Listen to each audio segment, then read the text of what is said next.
कभी सोचा है कि हम सब किताबें क्यों पढ़ते हैं? क्या सिर्फ मजे के लिए, या फिर इसके पीछे कोई और गहरा कारण है? महान लेखक फ्रांस काफ्का के पास इसका एक बड़ा ही चौंकाने वाला जवाब था। चलिए उनके जबरदस्त आइडिया को समझते हैं। ये सवाल हम सबके मन में कभी ना कभी तो आता ही है। आखिर हम अपना इतना कीमती वक्त और ध्यान इन पन्नों पर क्यों लगाते हैं? इसी सवाल से हमारी आज की पड़ताल शुरू होती है। देखिए, ज्यादातर तो जवाब यही मिलते हैं। एंटरटेनमेंट के लिए, खुशी के लिए, या बस थोड़ी देर के लिए अपनी परेशानियों से भागने के लिए। ये सब बड़े आरामदायक कारण हैं। पर क्या हो अगर मैं कहूं कि काफ्का के हिसाब से ये असली वजह है ही नहीं? तो काफ्का के उस क्रांतिकारी आइडिया तक पहुंचने से पहले हमें ये देखना होगा कि उनकी सोच शुरू कहां से हुई थी। चलिए किताबों के बारे में उनके शुरुआती और कह सकते हैं थोड़े नरम नजरिए पर एक नजर डालते हैं। हम अक्सर काफ्का का नाम सुनते ही एक उदास, निराशावादी लेखक के बारे में सोचते हैं, लेकिन उनके शुरुआती लेख जो उन्होंने अपने दोस्त ऑस्कर पोलाक को खतों में लिखे थे, वो एक अलग ही काफ्का को दिखाते हैं।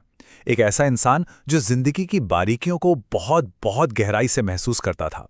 और कमाल की बात देखिए, पढ़ने को लेकर काफ्का के विचार सिर्फ कुछ ही महीनों में पूरी तरह बदल गए। नवंबर 1903 से जनवरी 1904 तक का ये जो सफर था, वो एक साधारण से विचार से एक बिल्कुल क्रांतिकारी विचार तक का था। तो ये था काफ्का का शुरुआती आइडिया। किताबें हमारे अपने ही मन के अनजान कमरों की चाबियों की तरह हैं। वो हमें खुद के उन हिस्सों से मिलाती हैं जिनके बारे में हमें पता तक नहीं था। ये खुद को खोजने का एक बहुत ही प्यारा और कोमल तरीका है ना? लेकिन काफ्का यहीं पे रुके नहीं। उनका ये कोमल सा विचार बहुत जल्द एक बेहद शक्तिशाली और बेचैन कर देने वाले आइडिया में बदलने वाला था। एक ऐसा आइडिया जो पढ़ने के मायने ही बदल देगा। और यहीं से काफ्का की सोच एक बिल्कुल नया मोड़ लेती है।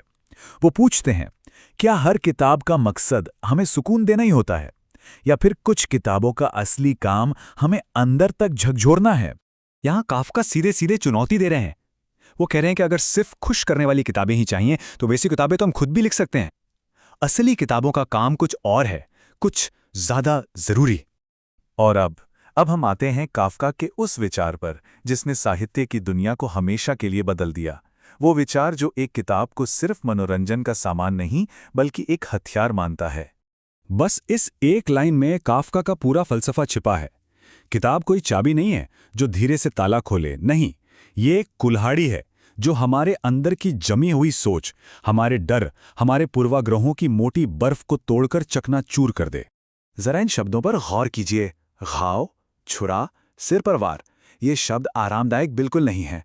काफ्का ऐसी किताबों की बात कर रहे हैं जो हमें आराम नहीं, बेचैनी दे, जो हमें उस सच का सामना करने पर मजबूर करें जिससे हम हमेशा से भागते आए हैं। तो अब हमारे सामने दो विचार हैं, एक चाबी और एक कुल्हाड़ी।